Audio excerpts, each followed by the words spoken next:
నమస్తే, welcome to our channel. మనతో పాటుగా స్టూడియోలో సీనియర్ జర్నలిస్ట్ సత్యమూర్తి గారు ఉన్నారు. వారిని అడిగి ఈరోజు జువ్వెల దిన్న పర్యటనలో జగన్మోహన్ రెడ్డి చేసినటువంటి కామెంట్స్ని ఎలా చూడాలో తెలుసుకునే ప్రయత్నం చేద్దాం.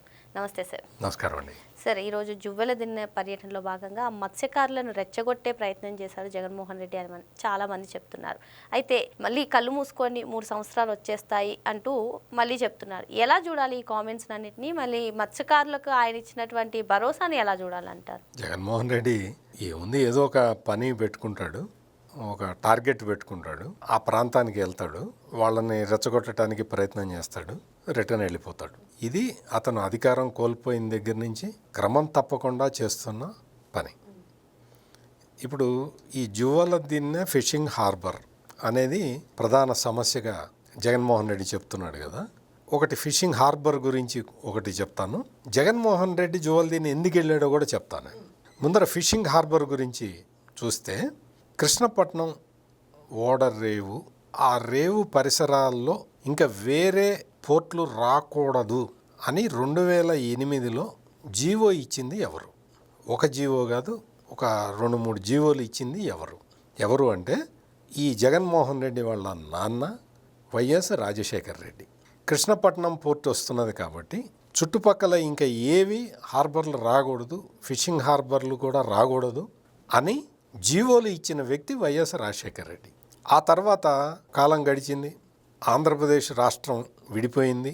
విడిపోయిన తర్వాత విభజిత ఆంధ్రప్రదేశ్కి ముఖ్యమంత్రిగా చంద్రబాబు నాయుడు ముఖ్యమంత్రి అయిన తర్వాత ఆయన ఏం చేశాడంటే ఈ పోర్ట్లు డెవలప్మెంట్ అనేది మొదటి నుంచి కూడా ఆయనకి ఒక ఆంధ్రప్రదేశ్కి అంత అపారమైన తీర ప్రాంతం ఉంది కాబట్టి మనం పోర్ట్ బేస్డ్ ఎకానమీని మనం సృష్టిస్తే అది రాష్ట్రాన్ని వైబుల్గా చేస్తుంది అనేది చంద్రబాబు నాయుడు మొదటి నుంచి చెప్తున్న విషయం. ఈ పోర్ట్ బేస్డ్ ఎకానమీ దాన్ని అటువైపుగా డ్రైవ్ చేయటానికి వేరే రాష్ట్రాలకి అంత అనువుగా లేదు. ఒక ఆంధ్రప్రదేశ్కి ఒక్కటే ఆంధ్రప్రదేశ్ రాష్ట్ర తీరం ఒక్కటే అనువైన ప్రదేశం. ఎందుకంటే డీప్ సీ ఉంటుంది, కామ్ సీ ఉంటుంది, అందుకని చెప్పి ఇది అనువుగా ఉంటుంది అన్నమాట. అందుకని ఆయన పోర్ట్ బేస్డ్ ఎకానమీని డెవలప్ చేద్దాము అనేది ఆయన విజన్, ఆయన ఆలోచన. దానికి అనుగుణంగానే ఒక 10 పోర్ట్లు డెవలప్ చేయాలి అని చెప్పి ఆయన ప్లాన్ చేశాడు. మొదట్లో అంటే Kakinada deep water see port అనేది ఫస్ట్ ఆ కాన్సెప్ట్ ఇంప్లిమెంట్ చేయటం మొదలుపెట్టిందే చంద్రబాబు నాయుడు. కాకినాడ పోర్ట్ ఏంటి అంటే అది అంత డీప్ సీ కాదు, అందుకని కమర్షియల్ యాక్టివిటీస్కి అది అంతగా సౌకర్యంగా ఉండేది కాదు. అందుకని లోపల ఒక బెర్త్ కన్స్ట్రక్ట్ చేసి డీప్ వాటర్ సీ పోర్ట్ పెడదామని చెప్పి చంద్రబాబు నాయుడు అక్కడ డీప్ వాటర్ సీ పోర్ట్ పెడదామని చంద్రబాబు నాయుడు ప్లాన్ చేసి కాకినాడ డీప్ వాటర్ పోర్టు ఆ ప్రాజెక్టుని స్టార్ట్ చేసింది చంద్రబాబు నాయుడు. ఆ తర్వాత ముఖ్యమంత్రి అయిన రాజశేఖర్ రెడ్డి దాన్ని కంటిన్యూ చేశాడు. ఆ తర్వాత జగన్మోహన్ రెడ్డి ముఖ్యమంత్రి అయిన తర్వాత Kakinada sea ports limited KV రావుని పాయింట్ బ్లాంక్లో కణతల మీద రివాల్వర్ పెట్టి కాకినాడ సీ పోర్టు కంపెనీని అక్కడ సెజ్ని మొత్తం గుంజుకున్నాడు జగన్మోహన్ రెడ్డి. ఇక్కడ ఈ జువ్వెల దిన్నె హార్బర్ విషయానికి వస్తే రాజశేఖర్ రెడ్డి దాన్ని కంప్లీట్గా ప్రాజెక్టుని ఆపేశాడు. నీకు అసలు కృష్ణపట్నం చుట్టుపక్కల ఎక్కడ ఉండటానికి వీల్లేదు అనేది అగ్రిమెంట్, దానికి సంబంధించిన జీవోలు. ఈ జీవోలన్నింటినీ కూడా క్యాన్సిల్ చేసిన వ్యక్తి చంద్రబాబు నాయుడు. రాజశేఖర రెడ్డి ఇష్యూ చేసిన జీవోలని క్యాన్సిల్ చేసి ఈ జువ్వెల దిన్నె హార్బర్ని ప్లస్ ఇంకా పోర్ట్లని వీటిని మనం టేకప్ చేయాలి. ఎట్లా టేకప్ చేయాలి? రాష్ట్ర ప్రభుత్వం దగ్గర అంత డబ్బులు లేవు, ఏం చేయాలి అని చెప్పి అప్పట్లో కేంద్ర మంత్రిగా వెంకయ్య నాయుడు ఉండేవాడు. వెంకయ్య నాయుడు తోటి మాట్లాడి ఈ పోర్టులన్నీ కూడా మనం డెవలప్ చేయాలి అని ఆలోచించి ఇద్దరు కలిసి ఒక పెద్ద ప్లాన్ వేశారు. అప్పుడే ప్రైమ్ మినిస్టర్ నరేంద్ర మోడీ సాగర్మాల ప్రాజెక్టుని తీసుకొచ్చాడు అనమాట. సాగర్మాల ప్రాజెక్టులో ఇట్లా హార్బర్స్ని డెవలప్ చేయటం, వాటిని సర్వైలెన్స్ కోసం వాడుకోవటం. అంటే అజ్మల్ కసబ్ లాంటి వాళ్ళు సముద్ర మార్గంలో వచ్చి ముంబైలో ఎంటర్ అయ్యి తాజ్మహల్లో కాల్పులు జరిపారు కదా, హోటల్ తాజ్మహల్లో. అటువంటివి జరగకుండా ఈ సాగర్మాల ప్రాజెక్టులోనే ఈ రక్షణ విధానం కూడా ఉంటుంది. ఇవన్నీ ఉంటాయి కాబట్టి మనం జువ్వెల దిన్నె హార్బర్ని అట్లా డెవలప్ చేద్దామని చెప్పి సాగర్మాల ప్రాజెక్టులో భాగంగా జువల్దిన్న హార్బర్ని తీసుకొచ్చిన వ్యక్తి చంద్రబాబు నాయుడు. తీసుకొచ్చాడు కదా, ప్రాజెక్ట్ తెచ్చాడు. ఈ ప్రాసెస్ అంతా జరగటానికి 2017 చివరిలోనో 2018 పట్టింది. ఆ తర్వాత వర్క్ మొదలుపెట్టారు. వర్క్ మొదలు పెడితే ఏంటి అంటే ఈ defence project, Sagarmala project, commercial ఇవన్నీ ఓకే. అక్కడ స్థానికంగా ఉన్న మత్స్యకారులకి జీవనోపాధి కోసం సపరేట్గా ఉంటుంది. అది అందులో ఉన్న అంటే అది జువల్దిన్న ఫిషింగ్ హార్బర్. అంటే చేపలకి అంటే ఫిషింగ్ మత్స్యకారులు ఎవరైతే ఉంటారో వాళ్ళ జీవనోపాధి టాప్ ప్రయారిటీగా. Okay sir. సాగర్మాల ప్రాజెక్టులో డిఫెన్స్ అంతర్భాగంగా ఉన్నా కూడా ఫిషింగ్ హార్బర్గా తీసుకురావాలి అనేది చంద్రబాబు నాయుడు ఐడియా. అట్లాగే తీసుకొచ్చారు, పెట్టారు. సాగర్మాల ప్రాజెక్టులో టేకప్ చేస్తే ఏంటి అంటే కేంద్ర ప్రభుత్వం ఫండ్స్ ఇస్తుంది. కేంద్ర ప్రభుత్వం ఫండ్స్ మత్స్యకారులు, మన మత్స్యకారులు వాళ్ళు ఈ జీవనోపాధి దొరుకుతుంది. ఇన్ని రకాల ఇది ఉంటుంది. వచ్చిన తర్వాత 2019లో దురదృష్టవశాత్తు తెలుగుదేశం పార్టీ ఓడిపోయింది. ఒక మహానుభావుడు, ఆయన పేరు జగన్మోహన్ రెడ్డి. ఆయన ఆంధ్రప్రదేశ్ రాష్ట్రానికి ముఖ్యమంత్రి అయ్యాడు. జగన్మోహన్ రెడ్డి, నువ్వు ముఖ్యమంత్రి అయ్యావు కదా, నువ్వు ముఖ్యమంత్రి అయిన తర్వాత ఈ సాగర్మాల ప్రాజెక్టులో భాగంగా అన్ని క్లియరెన్సులు వచ్చి కేంద్ర ప్రభుత్వం ఫండ్స్ కూడా రిలీజ్ చేస్తున్న జువల్దిన్న హార్బర్ని నువ్వు ముందరికి ఎందుకు తీసుకెళ్ళలేదు? స్ట్రైట్ క్వశ్చన్, ఒకటే క్వశ్చన్. ప్రాజెక్ట్ శాంక్షన్ అయింది, ఫండ్స్ రిలీజ్ జరుగుతూ ఉన్నది, నువ్వు ప్రాజెక్టుని నువ్వు ముందరికి ఎందుకు తీసుకెళ్ళలేదు? హార్బర్ని ఎంత చేశాడు తెలుసా? 5 సంవత్సరాల కాలంలో 20% పనులు చేశాడు. అంటే అర్థం ఏంటి? నువ్వు ఇన్ఎఫిషియెంట్ అనా, లేకపోతే నీకు ఇంట్రెస్ట్ లేదనా ఏంటి? What is the reason?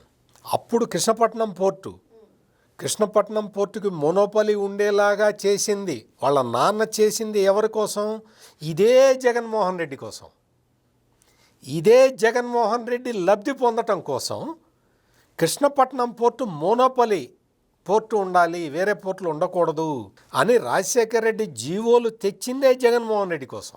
ఆ తర్వాత జగన్మోహన్ రెడ్డి ముఖ్యమంత్రి అయినా ఈ జువల్దిన్న ఫిషింగ్ హార్బర్ని మాత్రం వర్కులు ముందరికి తీసుకెళ్ళలేదు. అంటే జువల్దిన్న ఫిషింగ్ హార్బర్ని 2 సార్లు కిల్ చేయటానికి ప్రయత్నం చేసిన వ్యక్తి జగన్మోహన్ రెడ్డి. ఇప్పుడు చెప్పు, నువ్వు వెళ్ళి ఆ జువల్దిన్న రైతు ఫార్మర్స్ ఫిషర్మెన్కి ఇప్పుడు వెళ్ళి చెప్పు నువ్వు.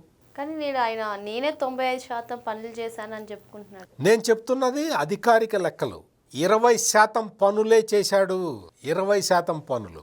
జగన్మోహన్ రెడ్డి 5 సంవత్సరాల కాల వ్యవధిలో సాగర్మాల ప్రాజెక్టు ఎంత ఫాస్ట్గా జరుగుతున్నదో అన్ని చోట్ల, మరి ఇదెందుకు చేయలేకపోయాడు జగన్మోహన్ రెడ్డి? 5 సంవత్సరాల టైం నీకు ప్రజలు ఇస్తే జువల్దిన్న ప్రాజెక్టుని ఎందుకు కంప్లీట్ చేయలేదు?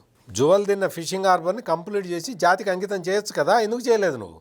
అంటే మెయిన్ కల్ప్రిట్ జగన్మోహన్ రెడ్డి. ఇప్పుడు వచ్చి ఏం చెప్తాడు? నేను వచ్చి అది చేస్తాను, ఇక్కడి నుంచి డిఫెన్స్ ఎల్లగొడతాను నేను అంటాడు. నువ్వు అన్ని డిఫెన్స్ వాళ్ళు ప్రైవేట్ వాళ్ళకి ఇచ్చారు, నేను అవన్నీ ఎల్లగొడతాను అంటాడు. ఏం ఎల్లగొడతావు? ఆ ప్రాజెక్ట్ దేని కింద వచ్చిందో తెలుసా? సాగర్మాల ప్రాజెక్ట్ అంటే ఏంటో తెలుసా నీకు? అవన్నీ తెలియవు, బేసిక్ నాలెడ్జ్ లేదు. అక్కడికి వచ్చి నేను మత్స్యకారులకి నేను ఎన్నో చేద్దాం అనుకున్నాను అంటాడు. నువ్వు ఎందుకు చేయలేకపోయావు మరి? అటువంటి జగన్మోహన్ రెడ్డి అసలు జువల్దిన్న ప్రాజెక్ట్ ఎట్లా గుర్తొచ్చింది? జువల్దిన్న హార్బర్కి వెళ్ళాలని ఎట్లా గుర్తొచ్చింది అంటే అక్కడికి ఎట్లా వెళ్ళాడు, అసలు ఆ ప్రోగ్రామ్ ఎట్లా ఏర్పాటు చేసుకున్నాడు అనేది it is another interesting topic. ఏంటి అంటే అక్కడ మత్స్యకారులకి, తమిళనాడు మత్స్యకారులకి ఎప్పుడూ తగాదాలు జరుగుతూ ఉంటాయి. మన మత్స్యకారులు వెళ్తే తమిళనాడు వాళ్ళవన్నీ పెద్ద పెద్ద బోట్లు ఉంటాయి, మెకనైజ్డ్ బోట్లు, అవి వీళ్ళని తరిమి కొడుతూ ఉంటారు. వాళ్ళ గుత్తాధిపత్యంలాగా సాగుతూ ఉంటుంది తమిళనాడుకి సంబంధించిన మత్స్యకారులు. అయితే అక్కడ వాళ్ళ బాధలు పడలేక వీళ్ళు కొన్ని సందర్భాల్లో వేట కూడా మానుకుంటారు. అంటే అటువంటి కఠినతరమైన పరిస్థితులు అక్కడ ఉండేవి. ఒకసారి వీళ్ళకి కొద్ది రోజుల కిందట కొద్ది నెలల కిందట మన మత్స్యకారులకి తమిళనాడుకి సంబంధించిన 6 బోట్లు దొరికినాయి. 6 బోట్లు దొరికితే ఇంకా 6 బోట్లని తీసుకొని స్వాధీనం చేసుకొని వచ్చి అక్కడ కట్టేశారు, లంగరేసి పెట్టారు. సడన్గా ఒక రోజున, అంటే మొన్న 16 తారీఖు ఎప్పుడో, నాకు డేట్ కరెక్ట్గా గుర్తులేదు, కానీ 6 బోట్లు మాయమైపోయినాయి, అక్కడ లేవు. ఏం జరిగిందో ఎవరికి తెలియకపోతే అంటే ఈ బోట్లని అక్కడి నుంచి మాయం చేసిందే వైసీపీ నాయకులు. వాళ్ళు ఏం చేశారు అంటే సిచ్యుయేషన్ చూశారు, బోట్లు మాయం చేసిన తర్వాత అక్కడికి వెళ్ళి మత్స్యకారులని వాళ్ళకి కట్టుబాటు ఎక్కువ ఉంటుంది, మత్స్యకారులందరికీ కట్టుబాటు ఎక్కువ ఉంటుంది. ఈ బ్లేమ్ మొత్తం తెలుగుదేశం నాయకుడు బీద మస్తానరావు మీద వేశారు. బీద మస్తానరావు ఈ బోట్లను విడిపించాడు అని చెప్పి బీద మస్తానరావు ఫోన్లు చేశాడు, బలానా వాళ్ళకి ఫోన్లు చేశాడు అని వీళ్ళు ఒక ఇది సృష్టించారు. అందుకనే ఇవాళ జగన్మోహన్ రెడ్డి నా దగ్గర కాల్ డేటా ఉంది అంటాడు. నీ కాల్ డేటా అక్కర్లా, అక్కడ మత్స్యకారులతోటి బీద మస్తానరావు ఎప్పుడు మాట్లాడుతూనే ఉంటాడు. ఆయన ఎక్కడో చెన్నైలో ఎక్కడున్నా కానీ ఆయన వీళ్ళతోటి మాట్లాడుతూనే ఉంటాడు. నువ్వు పెద్ద కాల్ డేటా తీసుకొచ్చి చూపించక్కర్లే ఎవరికి. ఈ బోట్లు విడుదల చేసింది ఎవరు, అది గోప్యంగా ఉంచి ఈ బీద మస్తానరావు మీద బ్లేమ్ వేసి, తెలుగుదేశం పార్టీ మీద బ్లేమ్ వేసి మొత్తం బీద మస్తానరావు కుటుంబం మొత్తాన్ని బాయ్కాట్ చేసినట్టు. అంటే మత్స్యకారులందరూ బాయ్కాట్ చేసేలాగా ఈ ఫ్యామిలీని, బీద మస్తానరావు ఫ్యామిలీని మత్స్యకారులందరూ బాయ్కాట్ చేసేలాగా ఒక తీర్మానం చేయించి అది అన్ని పేపర్లలో వచ్చేలాగా ప్లాన్ చేశారు. చేసిన తర్వాత జగన్మోహన్ రెడ్డిని తీసుకెళ్లారు. అంటే నేను చెప్పే పాయింట్ ఏంటి, నేను అన్నీ గమనిస్తూ చెప్పాను, అక్కడ చెప్తున్నాను నేను విషయాల్ని. అసలు జగన్మోహన్ రెడ్డి బయటకు వచ్చి ఎంతకాలం అయింది? చాలా కాలం నుంచి బయటికి రావట్లా, కేసుల్లో వాటిట్లో చాలా బిజీగా ఉన్నాడు. మళ్ళీ బయటికి వెళ్ళాలి అంటే జువల్దిన్నలో మత్స్యకారుల బోట్లు రిలీజ్ చేసేస్తే బ్లేమ్ తెలుగుదేశం మీద వేయచ్చు, మనం పర్యటన సక్సెస్ఫుల్గా చేసుకోవచ్చు అని ప్లాన్ చేసుకొని it is a political conspiracy. ఆ బోట్లని వాళ్ళే రిలీజ్ చేసి బ్లేమ్ని తెలుగుదేశం మీద వేసి తెలుగుదేశాన్ని మొత్తం వాళ్ళు బహిష్కరిస్తున్నట్టు. నువ్వు బీద మస్తానరావుని బహిష్కరించటం అంటే దాని అర్థం ఏంటి? తెలుగుదేశం పార్టీని బహిష్కరించేలాగా చేయాలి. మత్స్యకారులు ఎవరు తెలుగుదేశం పార్టీ వైపు ఉండకూడదని జగన్మోహన్ రెడ్డి కుట్ర. ఇదంతా చేసిన తర్వాత జగన్మోహన్ రెడ్డి అక్కడికి వెళ్ళాడు. అంటే అతను వెళ్ళటానికి ముందరే మొత్తం ప్లాన్ చేసుకొని వెళ్ళాడు. జగన్మోహన్ రెడ్డి ఎక్కడికి వెళ్ళినా పర్ఫెక్ట్ ముందర ప్లానింగ్తో వెళ్తాడు తప్ప మామూలుగా వెళ్ళాడు. మామిడి రైతులది మనం చూసాం కదా, బంగారపాళ్యం పర్యటన, మొత్తం లారీల్లో మామిడి పళ్ళు రెడీగా పెట్టుకొని ఈయన వెళ్ళే టైంకి అక్కడ కెమెరాలు పెట్టి ఆ మామిడి పళ్ళు రోడ్ల మీద పోసి ఆ రైతు ఎవరైతే ఆ మామిడి పళ్ళ ట్రాక్టర్ రైతు ఉన్నాడో గగ్గోలు పెట్టాడు. నా పళ్ళని తీసుకెళ్ళి నాకు డబ్బులు ఇస్తానని తీసుకెళ్ళావు, నా దగ్గర కొన్నానని చెప్పావు, ఇవన్నీ చెప్పి నాకు డబ్బులు ఇవ్వట్లేదు, నా కాయలన్నీ రోడ్డు మీద పడేసామని గోల పెట్టారు రైతులు. సేమ్ ప్లానింగ్ జువల్దిన్న ఫిషింగ్ హార్బర్ దగ్గర. జగన్మోహన్ రెడ్డి ఫిషింగ్ హార్బరు రాకుండా చేసిన వ్యక్తి. ఈ రోజున మత్స్యకారులని రెచ్చగొట్టి తెలుగుదేశానికి వ్యతిరేకంగా తీర్మానం చేయించి అక్కడికొచ్చి నాటకాలు ఆడుతున్నది జగన్మోహన్ రెడ్డి. ఎందుకు ఇన్ని నాటకాలు ఎందుకు? నువ్వు ఏదైనా సరే ఫెయిర్గా డీల్ చేసే అలవాటు నీకు లేదా? నువ్వు మత్స్యకారుల జీవితాలతో ఆడుకుంటావా? మత్స్యకారులు ఎవరైనా నీ సభకి వచ్చి పార్టిసిపేట్ చేసి నీకేమైనా సమస్యలు చెప్పారా? అక్కడికి వచ్చిన ఒకళ్ళిద్దరు మత్స్యకారులకి నువ్వు మైక్ ఇచ్చి మాట్లాడిస్తే ఆ మత్స్యకారులు ఏం చెప్పారు? ఆ మత్స్యకారులు చెప్పింది నీకేం అర్థమైంది? జగన్ ఇక్కడ మాకు ప్లేస్ ఇచ్చారు, మా బోట్లు నిలబెట్టుకోవటానికి మాకు ప్లేస్ ఇచ్చారు అని మత్స్యకారులు చెప్పారా, చెప్పలేదా? మత్స్యకారులు అడిగిన క్వశ్చన్లు ఏంటి, నువ్వు చెప్పిన సమాధానాలు ఏంటి? అందుకని జగన్మోహన్ రెడ్డి మొత్తం ప్రతి విషయంలో కూడా రాజకీయాలు చేయాలి, రాజకీయం కోసం ఉపయోగించుకోవాలి అన్న తాపత్రయం తప్ప సమస్యని పరిష్కరిద్దామన్న తాపత్రయం ఈ జగన్మోహన్ రెడ్డికి లేదు. వాస్తవంగా అసలు ఆ ఫిషింగ్ హార్బర్ రాకుండా అడ్డుకున్నదే జగన్. ఈ మత్స్యకారుల పడవలు కొట్టేసిందే జగన్. జగన్ అంటే జగన్ పార్టీకి సంబంధించిన వ్యక్తులు. వాస్తవాలు ఈ విధంగా ఉంటే ఇతను వెళ్ళి 3 సంవత్సరాలు కళ్ళు మూసుకోండి, 3 సంవత్సరాలు కళ్ళు మూసుకుంటే మళ్ళీ నేను అధికారంలోకి వస్తాను. నువ్వు అధికారంలోకి వచ్చి ఏం చేస్తావు? మళ్ళీ నువ్వు ఫిషింగ్ హార్బర్ని అడ్డుకుంటావా?